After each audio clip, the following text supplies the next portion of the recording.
Hello friends, स्वागत है आपका मेरे यूट्यूब चैनल एग्जाम ध्वज में। और आज हम डिस्कस करेंगे यूके ट्रिपल एससी के सिलेबस के अकॉर्डिंग हिंदी, जो अक्सर 20 नंबर की पूछी जाती है। हिंदी में एक टॉपिक आता है फ्रेंड, उत्तराखंड के लेखक एवं उनकी प्रमुख रचनाएं। यहाँ से 2 या 3 नंबर का क्वेश्चन आपका हर एग्जाम में पूछा जाता है। उत्तराखंड का चाहे कोई सा भी यूके ट्रिपल एससी का एग्जाम हो, यहाँ से 2 या 3 नंबर का क्वेश्चन आपके बनते ही हैं। तो फ्रेंड आज डिस्कस करेंगे हम संत कबीरदास जी की जीवनी एवं उनकी प्रमुख रचनाएं। फ्रेंड, संत कबीरदास जी का जन्म 1398 ईस्वी में वाराणसी उत्तर प्रदेश में हुआ था। इनके गुरु का नाम स्वामी रामानंद था। कबीरदास जी का जन्म एक विधवा ब्राह्मणी के गर्भ से हुआ था, जिसने लोक लज्जा के कारण कबीरदास जी को एक तालाब में फेंक दिया था तथा इनका पालन पोषण नीरू एवं नीवा नाम के जुलाहे दंपत्ति ने इनका पालन पोषण किया। इनका पालन पोषण नीरू एवं नीवा नाम के जुलाहे दंपत्ति ने किया। कबीरदास जी की पत्नी का नाम लोई एवं इनके पुत्र का नाम कमल और पुत्री का नाम कमाली था। कबीरदास जी 15वीं शताब्दी में भारतीय रहस्यवादी कवि एवं संत थे। ये हिंदी साहित्य के भक्ति काल के ज्ञानश्री निर्गुण सागा के प्रवर्तक थे। फ्रेंड, ज्ञानश्री निर्गुण सागा का अर्थ होता है कि ये ज्ञान में विश्वास करते थे और भगवान को निराकार रूप में पूजते थे। इनका कहना था कि ईश्वर निराकार है, उसका कोई आकार नहीं है। अपने जीवन यापन के लिए कबीरदास जी जुलाई का कार्य करते थे तथा जो कबीरदास जी की भाषा थी तो फ्रेंड वो पंचमेल खिचड़ी या सदुकड़ी इनकी भाषा थी। तो यहाँ से ग्रुप सी में क्वेश्चन पूछा जाता है कि कबीरदास जी की भाषा क्या थी। तो फ्रेंड इनकी भाषा थी पंचमेल खिचड़ी या सदुकड़ी। कबीरदास जी को डॉक्टर हजारी प्रसाद द्विवेदी जी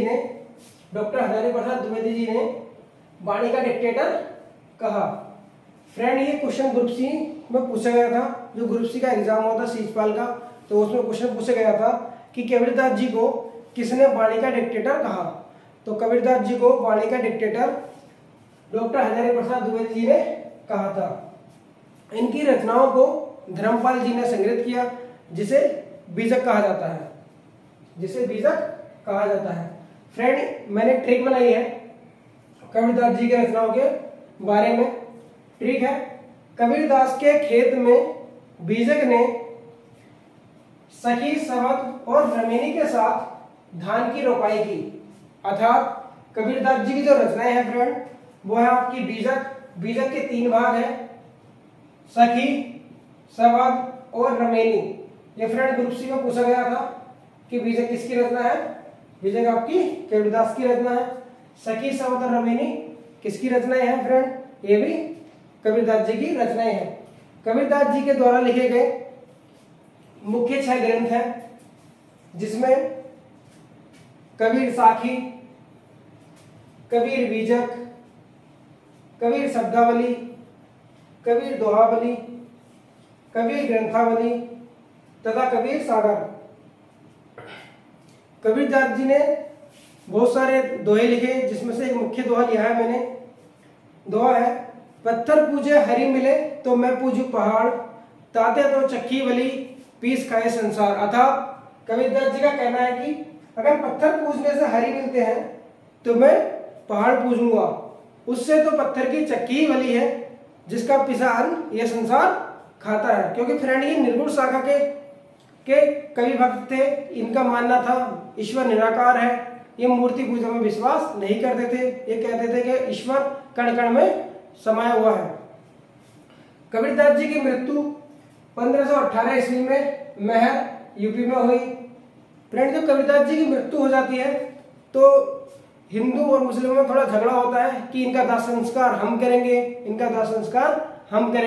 हिंदू चाहते थे कि इनका दाह संस्कार हम करें और मुसलमान चाहते थे कि इनका दाह संस्कार हम करें।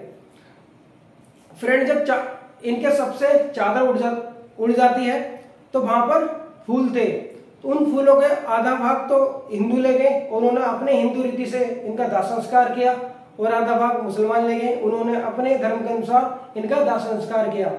तो फ्रेंड आज हमने पढ़ा संत कबीरदास जी के बारे में।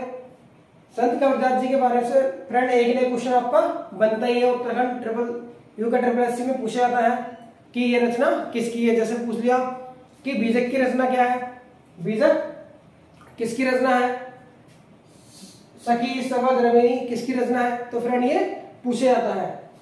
ठीक है फ्रेंड, आज हमने इनकी रचना पढ़ी कबीरदास जी की ट्रिक के माध्यम से। ट्रिक थी फ्रेंड, कबीरदास के खेत में बीजक ने सखी सबद और रमेनी के साथ धान की रोपाई की। फ्रेंड अब जो मैं नेक्स्ट लेखक का वीडियो बनाऊंगा उसमें भी ट्रिक के माध्यम से ही हम उनकी रचनाएं पढ़ेंगे। ठीक है, मुख्य उपन्यास पढ़ेंगे और उनकी विभिन्न रचनाओं को ट्रिक के माध्यम से याद करेंगे। Okay friend, thank you, thanks for watching.